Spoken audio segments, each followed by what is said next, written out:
lo puedes desarrollar en tu cuaderno. Pero lo que sí o sí va a pasar el día 30 es que este balotario va a ser tomado por mi persona de manera oral. Esto no va a ser escrito. Esto no va a ser las respuestas, que tú me digas las respuestas que tienes escritas. Esta va a ser tomada de manera oral. Es decir, que tú te vas a tener que desenvolver. ¿Ya? Profesor, ¿qué pasa si no puedo responder el día 30 al balotario que hoy estamos estudiando o vamos a estudiar? Sencillamente, bueno, vas a estar, pues, lamentablemente jalado. Así que presta mucha atención, ¿ya? A ver, mira, tenemos esto, un momento, ¿dónde estás? Acá estás.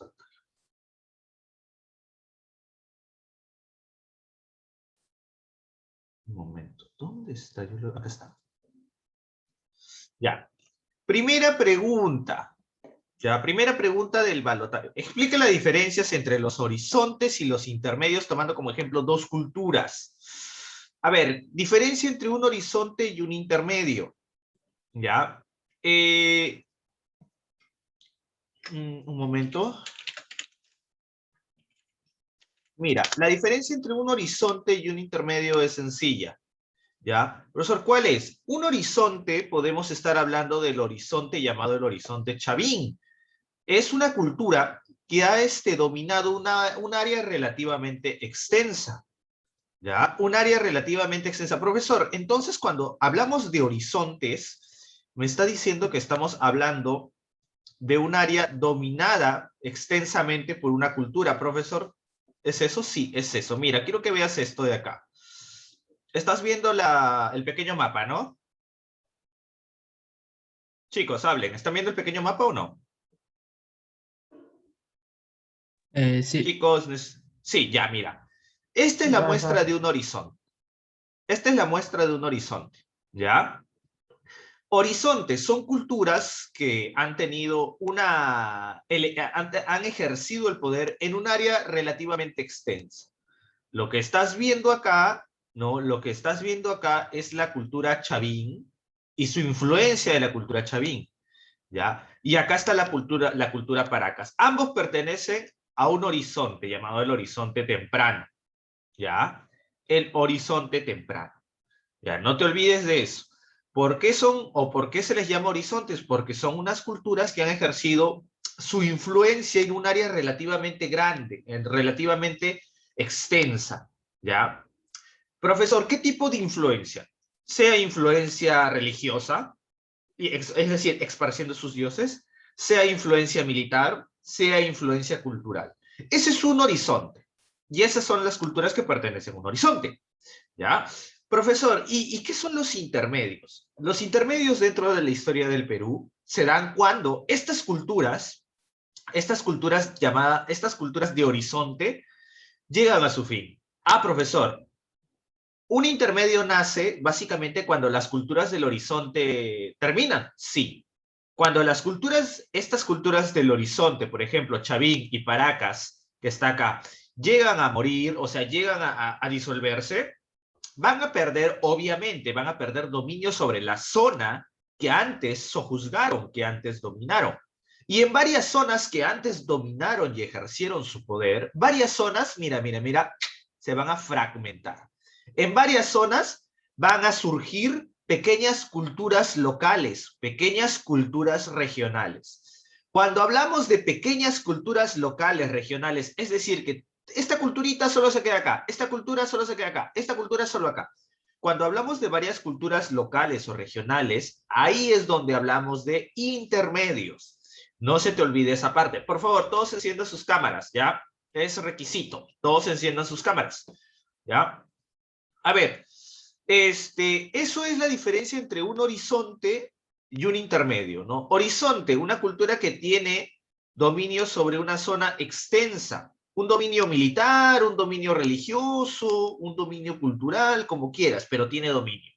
Y un intermedio nace, escúchame, un intermedio nace cuando la cultura del horizonte, o sea, la cultura fuerte, una cultura fuerte de determinado horizonte, porque hay varios horizontes, ¿ya? Cuando esa cultura fuerte muere, se fracciona. Y cuando se fracciona, nacen las culturas locales. Cuando nacen las culturas locales, hablamos de intermedios. ¿Ya? Vamos a aceptar este alumno y otro. Mire, explique la relación entre los estados teocráticos gobernados por el sacerdote y el pueblo dominado. Acá, en la pregunta número 2, yo quiero que tú me expliques la relación de poder que hay entre los sacerdotes y cómo los sacerdotes dominan al pueblo. Eso es lo que quiero que me expliques. Para eso vamos a abrir una diapositiva acá, un momento. Chimuchincha, República Aristocrática. Dame un momento, chichapoyas. Ya, nos quedamos con Chimu. A ver. Mejor con los moch. Voy a proyectar la pantalla, ¿ya? Mira, en la pregunta número 2 de tu... Ay, rayos. Ya, en la pregunta número 2, ahorita vamos a responder la pregunta número 2 de tu balotario de Ciencias Sociales. Mira, esta pregunta número 2 que estás viendo acá. Explica la relación de poder entre los estados teocráticos, ¿ya? Gobernados por el sacerdote y el pueblo dominado. Ya, presta atención acá. Vamos a proyectar la diapositiva. Profesor, ¿qué es un estado teocrático? Un estado teocrático es cuando un sacerdote domina al pueblo. Grábatelo bien, ¿no? Profesor, ¿por qué el sacerdote puede dominar al pueblo? Bueno, es que el sacerdote les vende una idea. ¿Cuál es la idea que les vende? Que él es el representante de los dioses. Profesor, no seamos ridículos, pues, profesor. ¿Qué hombre o qué mujer hoy en día puede decir, oye, hazme caso, yo represento al dios tal? O sea, lo van a mandar a volar, profesor. Sí, tienes toda la razón, lo van a mandar a volar. Pero, escúchame bien, antiguamente, la gente les creía. Pero, profesor, dígame, ¿por qué les creía? O sea, tienen que haber hecho algo para que les crean. Sí, el sacerdote daba pruebas de que él tenía conocimientos de los dioses. Profesor, explíqueme. El sacerdote no era solo esa persona, el sacerdote prehispánico no era solo esa persona que te vendía la idea de, no, hazme caso porque yo hablo con los dioses. No, el sacerdote prehispánico sabía muchas cosas. Profesor, ¿qué sabía? Sabía que habían estaciones, es decir, sabía que existía el verano, otoño, invierno, primavera, etc. Sabía en qué tipo de suelo se podía plantar qué tipo de plantita para que diera frutos. Sabía curar los huesos, sabía curar con hierbas, sabía matar con hierbas, sabía de arquitectura, sabía de ingeniería. Es decir, el sacerdote era un hombre o hasta una mujer con muchos conocimientos. Teniendo estos conocimientos acá, el sacerdote decía, ¿sabes por qué yo sé tanto? Oye, ¿por qué? Porque este conocimiento a mí me lo dieron los dioses. Por eso es que yo soy el representante de los dioses. Por eso es que te puedo ayudar a ti. ¿Ya? Esa es la relación que existe entre un sacerdote y el pueblo, entre un estado teocrático gobernado por sacerdotes, recuerda, estado teocrático gobernado por sacerdotes y su pueblo. ¿Ya? Profesor, pero un momento. Hay siquiera una vez en las cuales el pueblo no le tiene que haber creído al sacerdote. Sí, tienes toda la razón. Hay siquiera una vez que ha pasado eso. ¿Y cómo hacía el sacerdote para controlar al pueblo, profesor? Esto es sencillo. El sacerdote lo que hacía era hacer que el pueblo, hacer que el pueblo vea, entre comillas, vea a los dioses. Profesor, ¿cómo es que va a ser que vea a los dioses? ¿Qué es eso? Ya. El sacerdote agarraba plantas alucinógenas, o sea, agarraba plantitas y creaba drogas. Con esas drogas, al hombre, al militar, al campesino que se le intentaba rebelar, el sacerdote le decía, ok, mira. Yo voy a darte una muestra de mi poder. Yo voy a hacer que tú veas a los dioses, ¿no? Y le daba estas bebidas alucinógenas. Cuando el hombre, campesino o el militar que no creía en el sacerdote tomaba estas bebidas alucinógenas, obviamente su cerebro, su organismo ya estaba drogado, ya estaba volando. Y ahí es donde el sacerdote aprovechaba ponerle estatuillas de oro, estatuillas de piedra, y como el campesino o el militar está drogado, cuando le ponen una estatua, un ídolo de madera, un ídolo de piedra, ¿no? Este hombre drogado va a pensar que ese ídolo le está hablando. ¿No? ¿Por qué? Porque este hombre está drogado, está bajo los efectos de las drogas. Y cuando este hombre despierte, le va a decir al sacerdote, no, oye, efectivamente, mira, yo he podido escuchar a los dioses, yo sé ahora que de verdad tú eres el representante de los dioses, ¿no? Entonces te tengo que hacer caso, ¿ya? Esa es la relación de dominación que hay entre el sacerdote y su pueblo. El sacerdote da conocimiento, da protección, da avances tecnológicos, ¿no? ¿A cambio de qué? A cambio de que el pueblo esté sometido, ¿no? Y cuando el pueblo se le quiera rebelar, hace lo que te he mencionado en el ejemplo, ¿ya? Bueno, esa es la respuesta de la pregunta, esa es la respuesta de la 2 de ciencias sociales. Vamos a seguir, ¿ya? Vamos a cerrar esto. Un momento, chicos.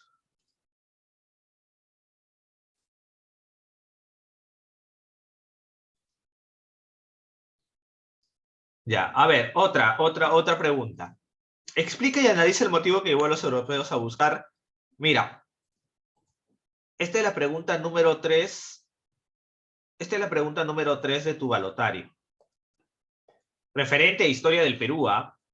Explique los 4 motivos por los cuales el imperio de Tahuantinsuyo se derrumba ante los españoles. Ojo, todo esto me lo vas a tener que explicar, porque dice explique, no dice escribe, dice explique, ¿ya? Mientras más estudies, más detalladamente me lo vas a poder explicar, ¿ya? A ver, la número 4. Ojo, yo te estoy dando ahorita las respuestas, te estoy dando las pautas, ¿ya? Te estoy dando las pautas para que puedas responder bien. ¿Ya? Eso no implica que no debas buscar más por tu parte, ¿ya? Debes buscar más por tu parte. A ver, HP, un momento. Diapositivas, acá estás.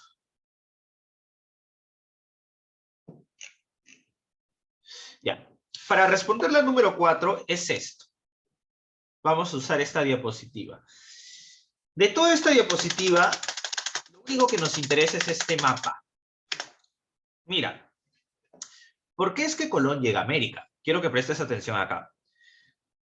Todo esto donde está mi cursor ahorita, Heidi Ortiz, cámara, Ariana González, cámara. No abran cámara. Todo esto que voy a señalar con mi cursor, todo esto es las Indias Orientales. Todo esto son las Indias Orientales. Así lo llamaban en el siglo XV. Los reinos europeos lo llamaban a todo esto las Indias Orientales. Todos los reinos de Europa, mira, todos estos reinos de Europa, Portugal, España, los reinos italianos, Francia, los reinos germánicos, ya, todos estos reinos querían comerciar con las Indias Orientales. Profesor, ¿pero por qué? Querían comerciar por varias cosas, pero te voy a dar lo puntual. Querían comerciar por la seda, querían comerciar por las especias. Profesor, ¿qué son esas especias de las cuales usted me habla?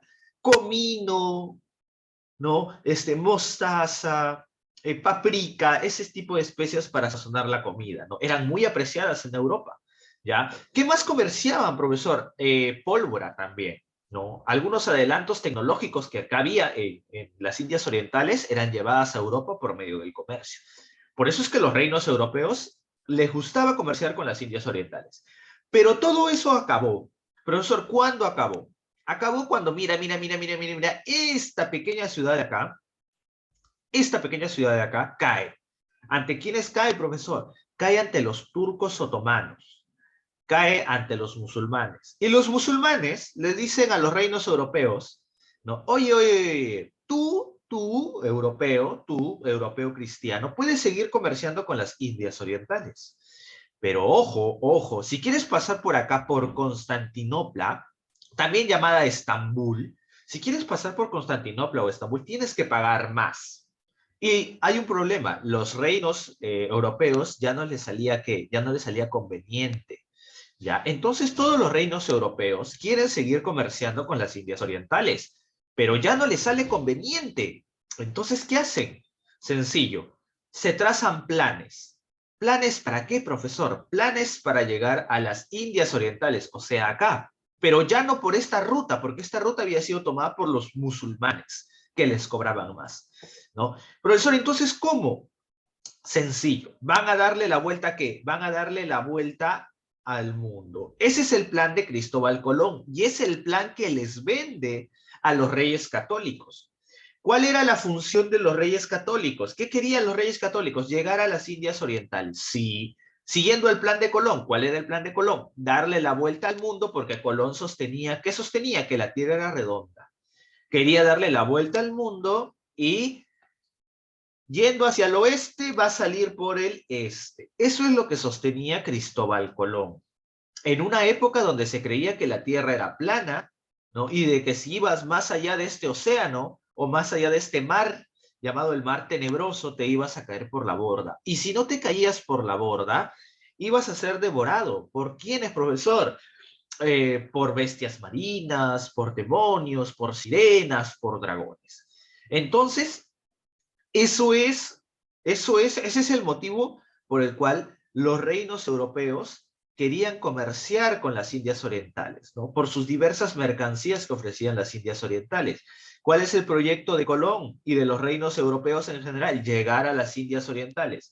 Los españoles le compraron el proyecto al Colón de darle la vuelta al mundo y llegar a las Indias Orientales dándole la vuelta al mundo. Los portugueses que están acá quieren llegar a las Indias Orientales, pero mira, bordeando ¿qué? Bordeando toda África, saliendo por acá y ¡pum! Llegando acá. ¿Ya? Ahí ya respondimos la número 4 de tu balotario. Vamos a responder la número 5. Explica qué es una panaca y cuál es su importancia en relación al Inca gobernante. Ya, vamos a cerrar esto, vamos a cerrar esto. Miren, muchachos, de un momento voy a proyectar una pequeña diapositiva, aunque no se necesita mucho para esto.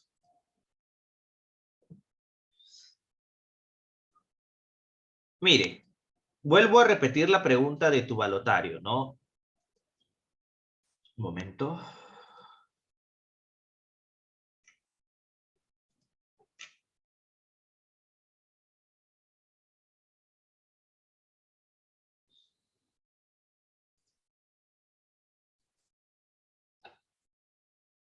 Un momento, chicos.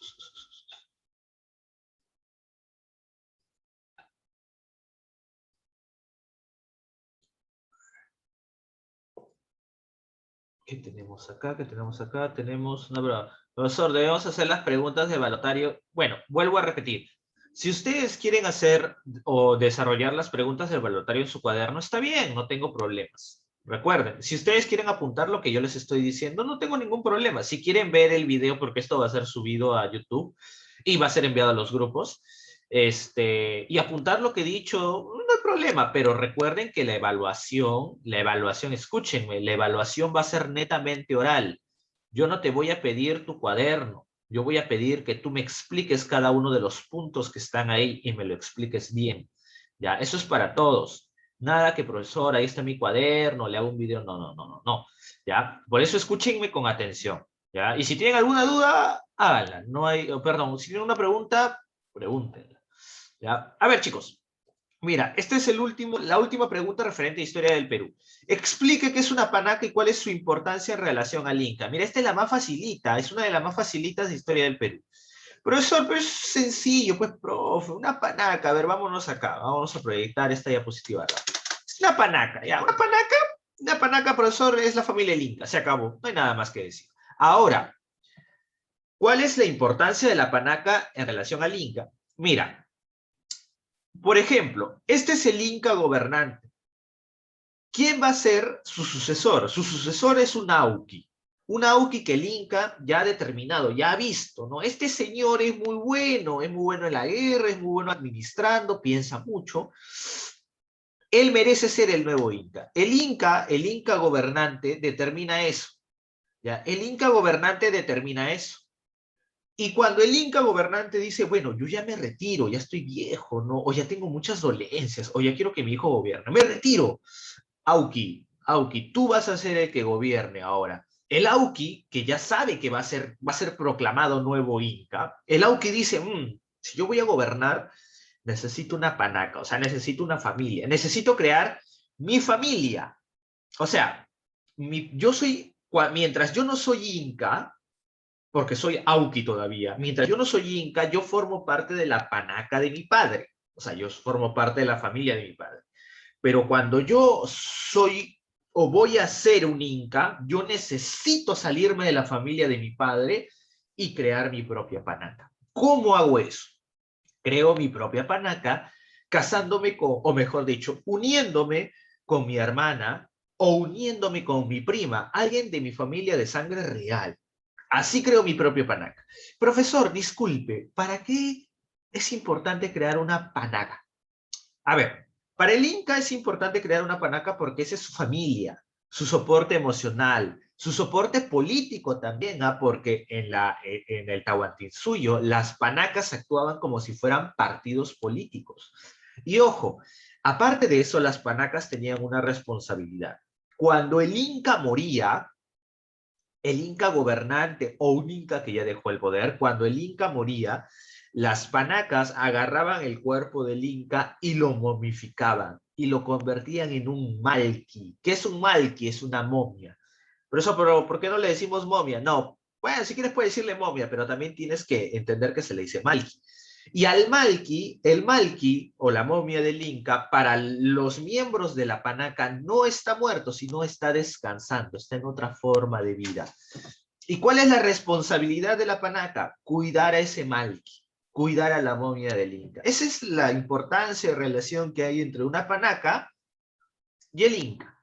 Profesor, una pregunta. ¿También las panacas le avisaban a los incas si es que iban a ser traicionados? Sí, claro que sí. Por eso es muy importante que el inca tenga su panaca. ¿Ya? Ahí terminamos con todas las preguntas de historia del Perú. Profesor, ¿ahora qué pregunta nos vamos, profesor? Nos vamos a estas. A ver, de historia universal.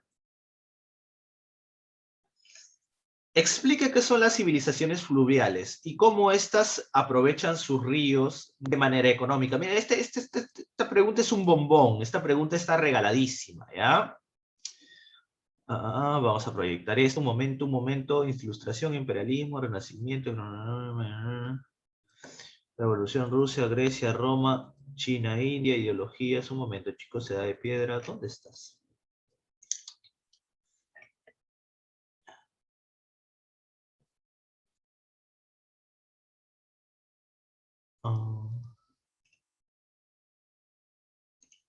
Acá está. Vamos a proyectarlo. Profe, ¿qué es una civilización fluvial? Vámonos acá. Ya, esto nos va a servir. Quiero que te centres acá. Estas son dos civilizaciones fluviales que hemos visto. Estamos julio, en el mes de junio.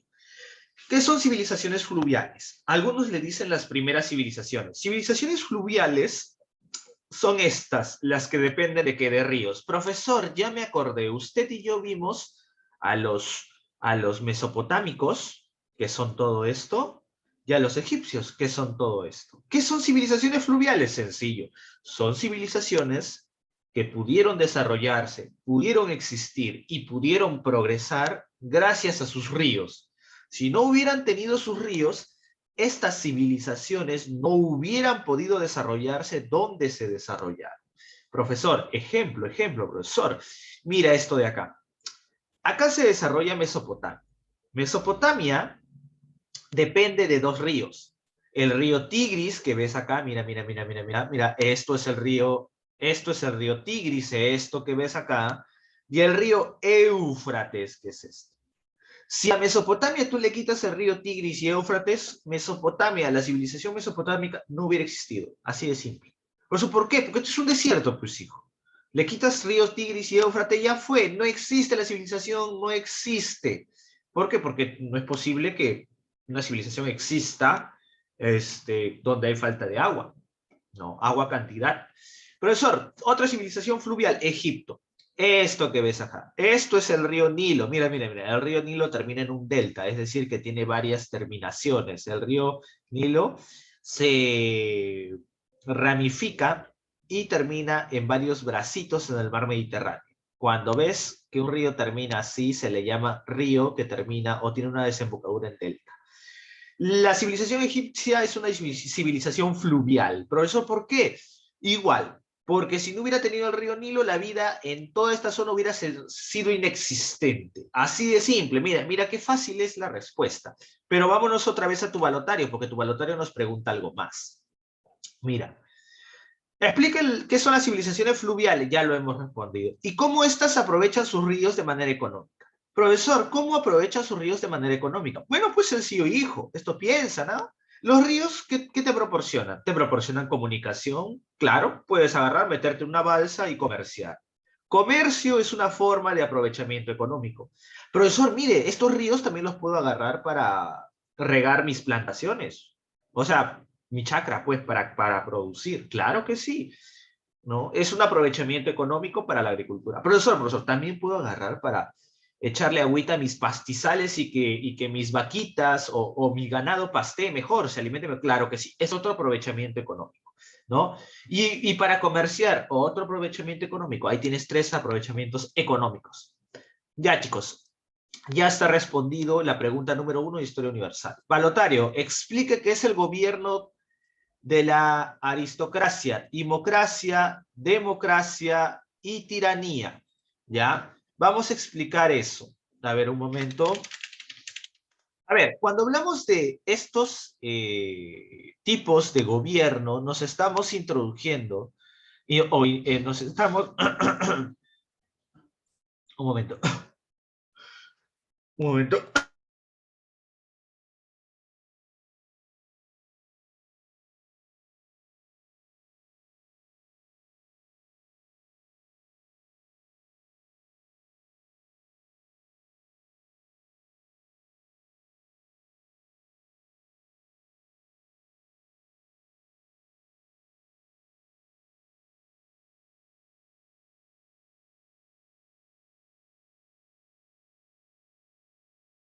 Ya, ya chicos. Volvemos. Profesor, la número 2 de Historia Universal. ¿Qué es aristocracia? Mira, aristocracia te lo voy a explicar acá rápido, ¿ya? Porque esto no es para mostrarte una diapositiva. Escúchame bien. Aristocracia es cuando el poder de gobierno recae en unas cuantas familias. Imaginemos, si hablamos de la aristocracia o un gobierno aristocrático en el Perú, solo 15 familias estarían gobernando el Perú, nada más. Eso es un gobierno aristocrático, donde las familias más pudientes son las que se encargan de gobernar el Perú. Más pudientes en que económicamente, más prestigiosas socialmente. ¿Ya? Esas familias, si se unen y gobiernan el Perú, estamos hablando de un gobierno aristocrático. ¿Qué es la timocracia, profesor? ¿Qué es la timocracia? La timocracia es un modo de gobierno donde, por ejemplo, tú, llamado José Rivas, tú vas a gobernar, o mejor dicho, tú, dentro de la timocracia, ahora ya estamos hablando de la timocracia, dentro de una timocracia, por ejemplo, tú, José Rivas, ¿no? Vas a gobernar o tienes un papel dentro de la política de tu país siempre y cuando tú tengas tanto dinero. Si tú tienes $10,000, tú puedes participar dentro de la vida política de tu país eligiendo presidente. Si tú tienes solo 5,000 soles, tú puedes participar dentro de la vida política de tu país eligiendo alcaldes. La timocracia es un modo de gobierno donde cada ciudadano o cada persona va a participar en el gobierno. ¿De acuerdo a qué? De acuerdo a cuánto dinero tenga. Profesor, ¿qué es la democracia? La democracia, esto es sencillo, ¿ah? La democracia es el poder del pueblo, es cuando el pueblo elige a sus representantes. No te olvides de esto. Profesor, ¿y qué es la tiranía? La tiranía es cuando el poder es ejercido solo por una persona. Se acabó, no hay nada más que hablar. Profesor, otra pregunta más. Historia universal. Explique por qué surgen las 3 guerras civiles romanas. Ojo, acá no te estoy pidiendo que me expliques todas las guerras civiles romanas. Solo te estoy solicitando que me expliques la causa de la primera, segunda y tercera guerra civil romana, que vamos a ver justo ahora. Mira, este es Roma. Sí, es Roma.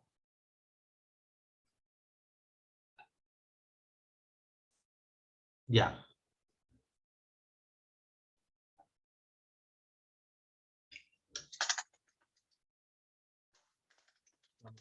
vámonos.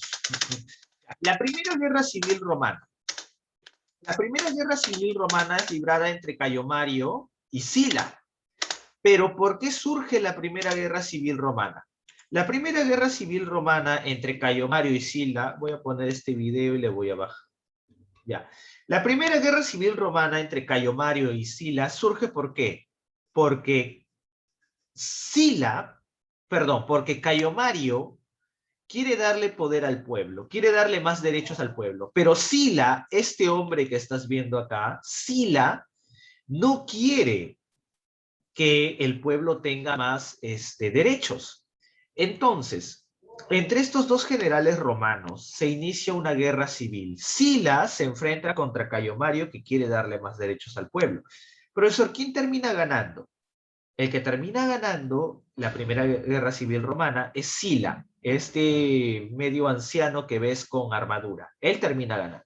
Ah, profesor, entonces la Primera Guerra Civil Romana inicia porque Cayo Mario, el general romano Cayo Mario, le quiere dar más derechos al pueblo romano, sí, pero Sila no quiere, básicamente.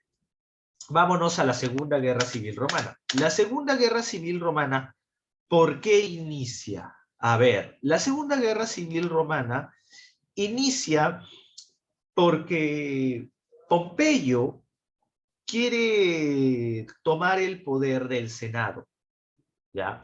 Y quiere relevar del cargo, ¿no? Y quiere relevar del grado de general a Julio César, pero este no lo permite, ¿ya? Básicamente la Segunda Guerra Civil Romana son por intereses, ¿no? Pompeyo quiere ser el que mande dentro del Senado y quiere borrar del mapa cualquier autoridad que tenga Julio César.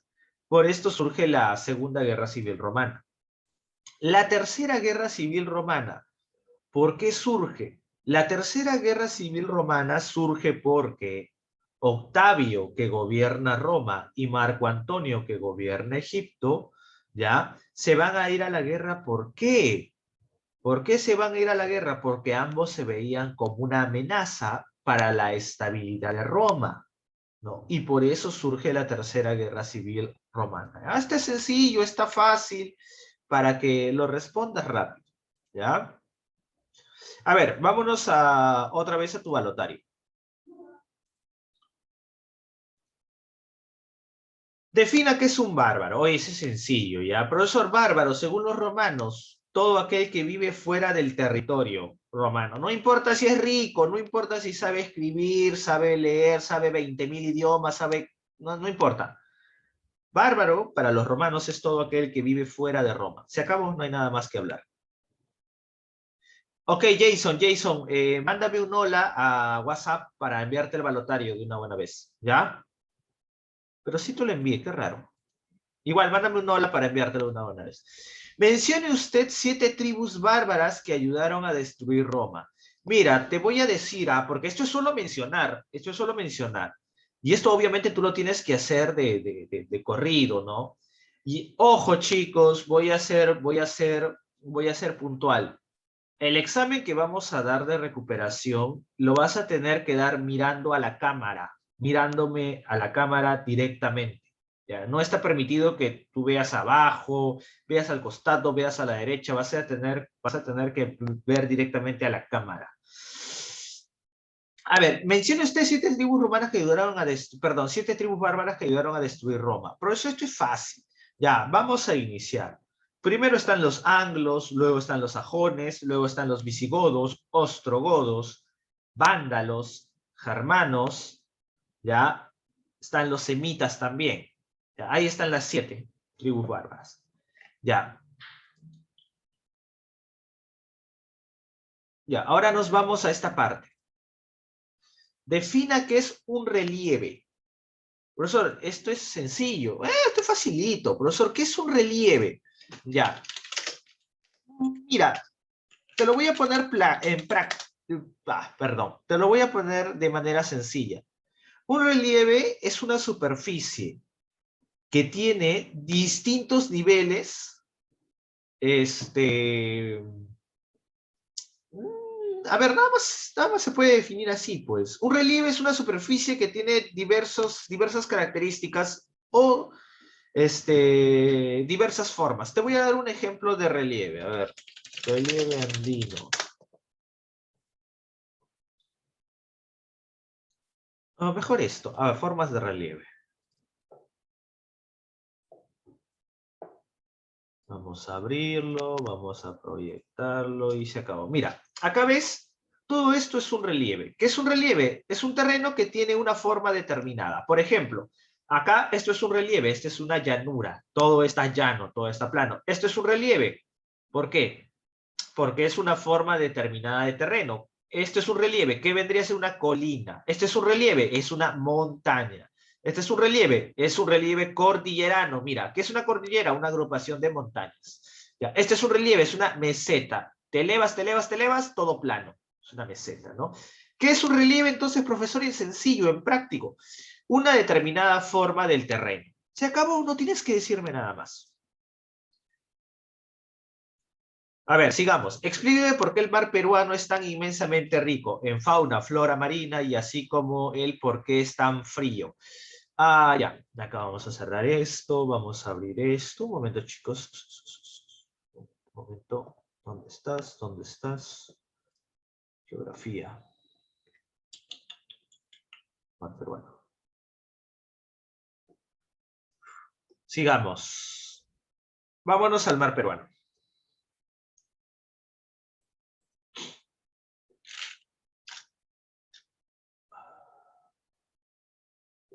Jason, ahorita no te lo puedo enviar. Ni bien termine la clase, te lo voy a estar enviando. No te preocupes.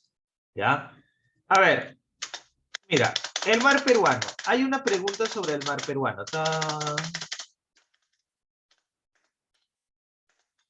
Vámonos acá. Miren, mar peruano. La pregunta que está en tu balotario, que es esta, voy a poner balotario, mira. Explique por qué el mar peruano es tan inmensamente rico en fauna y flora marina, así como el por qué es tan frío. Nos vamos a la diapositiva. El mar peruano es tan inmensamente rico en flora y fauna marina por esto, el afloramiento.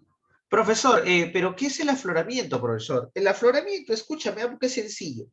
No es otra cosa más que el ascenso de aguas muy profundas, de aguas marinas muy profundas. Y estas aguas marinas, al ascender, ¿ya? Van a traer a la superficie, ¿no?, del mar, van a traer mucho plancton y fitoplancton, muchas microalgas. Como va a haber muchos alimentos, los peces muy pequeños se van a poder alimentar y reproducirse bastantes. Y estos peces pequeños son, a su vez, alimentos de peces más grandes. ¿Por qué el mar peruano es inmensamente rico? Por el afloramiento. Acá está la explicación. Profesor, ¿tengo que saber qué es el afloramiento? Claro que sí. Y me lo tienes que explicar cuando te pregunte por eso. Profesor, ya sabemos por qué el mar es inmensamente rico, pero ¿por qué el mar peruano también es muy frío? El mar peruano también es muy frío porque el mar peruano es atravesado por la corriente de Humboldt. Y la corriente de Humboldt es una corriente helada, es una corriente fría que viene desde Valparaíso, Chile, y llega hasta Piura. ¿Ya? De ahí se quiebra o quiebra para el sur-oeste. ¿Ya, muchachos? Es una corriente, la corriente peruana es la responsable de que el mar peruano sea frío. Profesora, ¿la corriente peruana también le puedo llamar corriente de Humboldt? Por supuesto. Por supuesto. Es una corriente que oscila entre 17 y 19 grados centígrados. Una corriente sumamente helada. Ya, bueno, ahí ya está respondida la número 2 de tu balotario de geografía. Vámonos a ver ahora qué. Define qué es el cambio climático y cómo podemos combatirlo. Ya. Muchachos, el cambio climático. Primero vamos a definir qué es clima. El clima es un estado, escúchame, el clima es un estado meteorológico promedio. ¿Cómo se saca un estado meteorológico promedio? Más o menos por la evaluación de 30 años. En 30 años tú puedes decir, en esta región hace mucho calor, su clima es cálido. En esta región su clima es frío, en esta región su clima es templado. ¿En base a qué? En base a un estudio de 30 años. O sea, el clima, escúchame, el clima es el estado atmosférico promedio. Ya sabemos lo que es el clima. Ahora vamos a ver qué es el cambio climático. El cambio climático, escúchame, es la alteración de los diversos climas que tiene nuestro planeta. ¿Pero por qué se da el cambio climático? Se da por la industrialización y la contaminación humana. Se acabó. Hemos respondido la primera parte de la 3. Ahora vamos a responder la segunda parte de la 3. ¿Cómo podemos combatir el cambio climático? Acá, mira, para no hacerte la vida imposible, acá sencillo, es una respuesta bien puntual. Reciclando y experimentando, o mejor dicho, usando nuevas fuentes de energía que no contaminen. Se acabó, nada más que hablar. Geografía, número 4. Defina las categorías de las masas acuosas. Esto es fácil, ¿ah? Las masas acuosas se clasifican en aguas lóticas, son las que están en movimiento. Ejemplo, ríos. Aguas freáticas, las que están debajo de tus piecitos, abajo de la corteza terrestre. Ah, profesor, las aguas subterráneas, sí. ¿Los ríos subterráneos son aguas freáticas? Sí. ¿Los lagos subterráneos son aguas freáticas? Sí. ¿Por qué? Porque están debajo de la corteza, por eso se le dice freáticas. ¿Ya? Profesor, ¿y qué son las aguas lénticas? Las aguas lénticas son las que están ubicadas en grandes depresiones. Ejemplo, mares. Ejemplo, océanos. Ejemplo, lagos. Profesor, ¿y las masas de agua gaseosas son las nubes? Pues hijo, son las nubes. ¿Y las masas de agua criogénicas? Ah, ya, son los glaciares. Ya, se acabó, nada más que hablar. Explique, la número 5, ¿por qué se producen los vientos?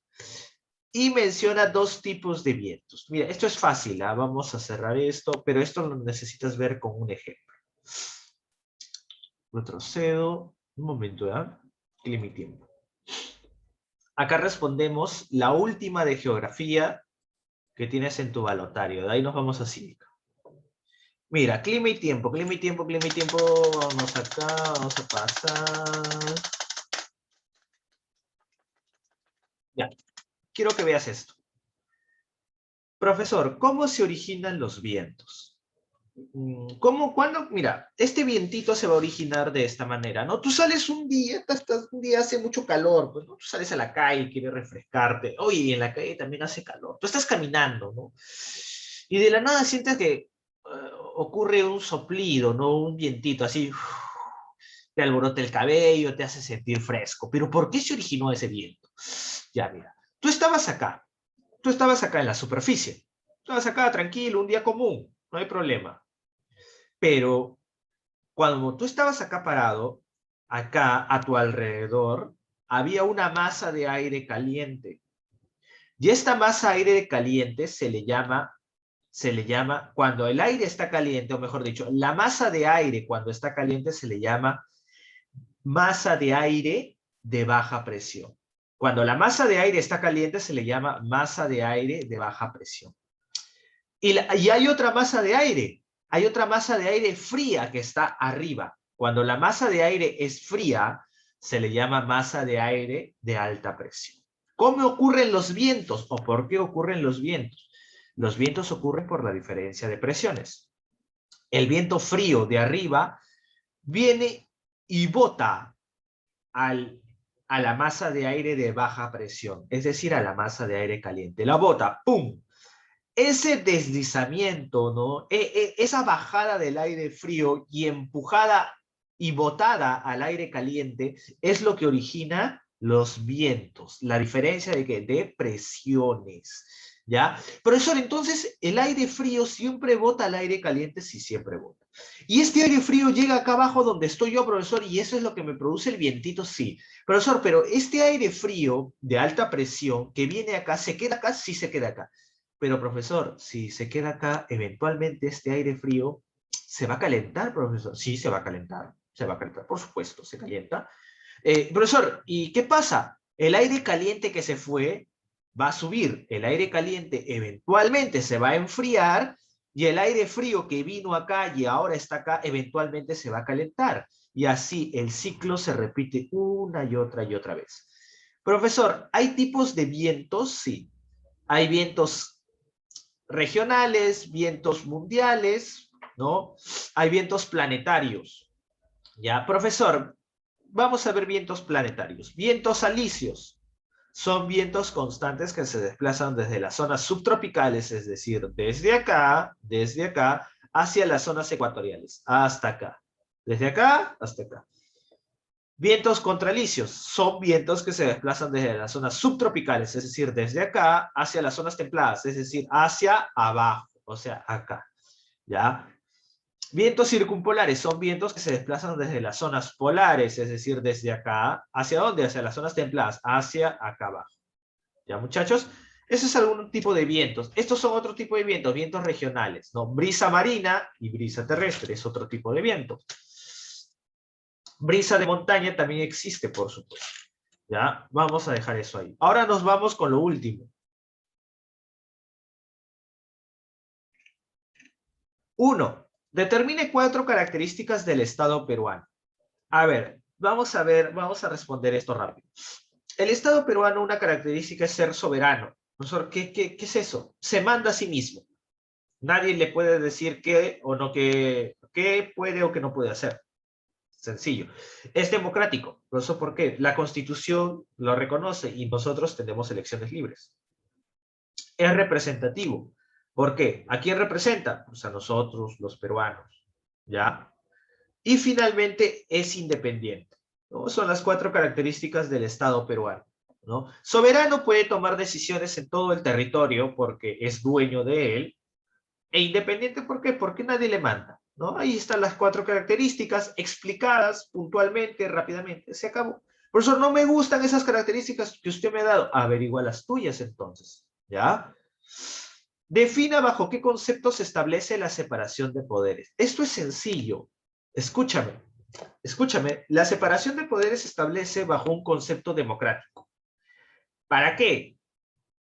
¿O por qué? Porque se entiende que una persona, sea hombre o mujer, una persona no puede concentrar el poder de juzgar, el poder de crear leyes y el poder de aplicarlas, ¿no? O sea, un hombre o una mujer no puede tener el poder ejecutivo, que es el poder del presidente, no puede tener el poder del Congreso, no puede tener el poder judicial.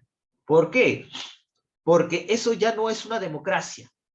Y a las personas les interesa vivir en una democracia. Y para vivir en una democracia, ¿qué se necesita? Se necesita que la separación de poderes, ejecutivo, legislativo y el poder judicial.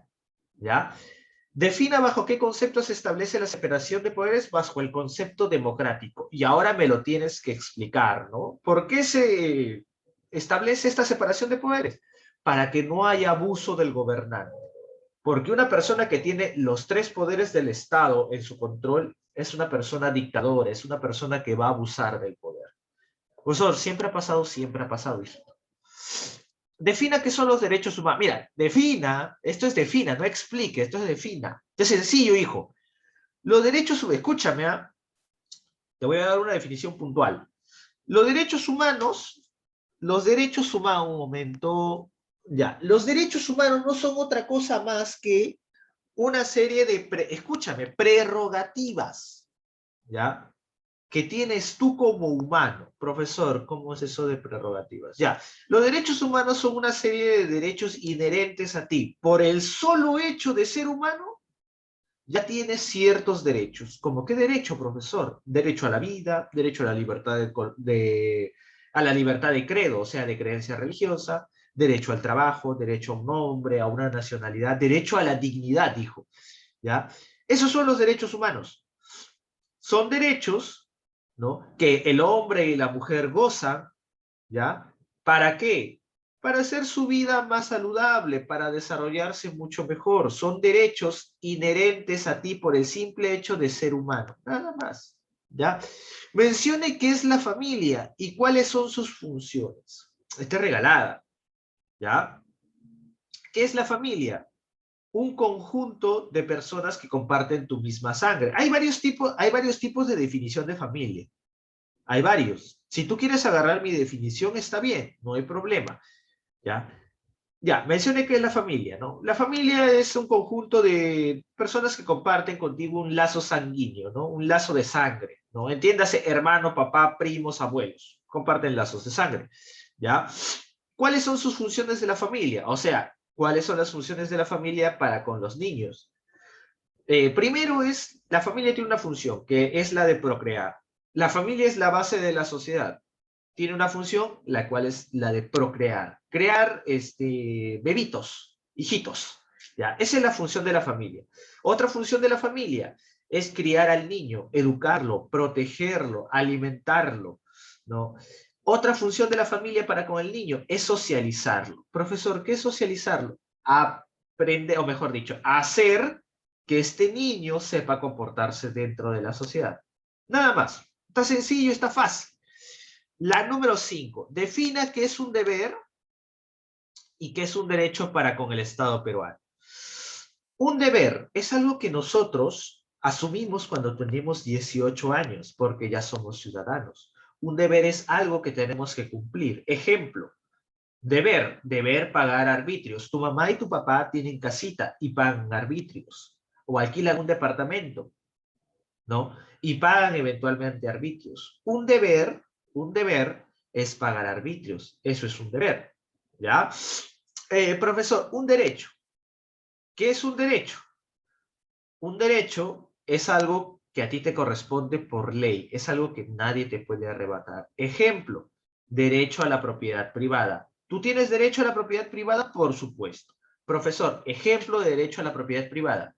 Nadie puede venir y meterse a tu casa sin tu autorización. Nadie puede venir y decir, ahora esta es mi casa. ¿Por qué? Porque tu mamá y tu papá tienen esa propiedad, les pertenece esa propiedad. Por eso tienen ese derecho a tener una propiedad privada, solo de ellos.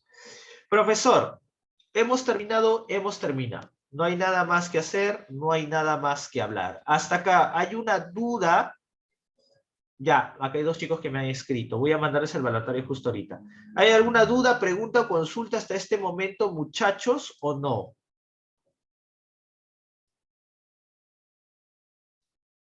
Hablen, hablen, muchachos, hablen.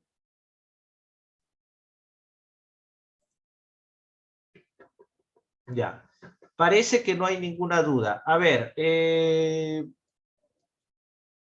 ya se pueden ir retirando. A los chicos que me han solicitado el balotario, justo ahora a esos dos se los acabo de enviar en estos momentos. Por favor, confírmenme antes de que se retire. Heidi, Jason, ¿les ha llegado? Profesor, gracias, sí, ya me llegó el balotario. Ok, retírese. Señor Jason. Sí, profesor, ya me envió. Muchas gracias. Ok, señores, los veo el 30. Feliz 28 de julio y por favor, a ver, anden, o vayan, mejor dicho, al centro de Lima, creo que va a haber cositas por ahí, o pídanle a su mamá, a su papá que les lleve a algún museo, pues todos son gratis, este 28 al menos, ¿ya? Chao, chao, cuídense, un abrazo.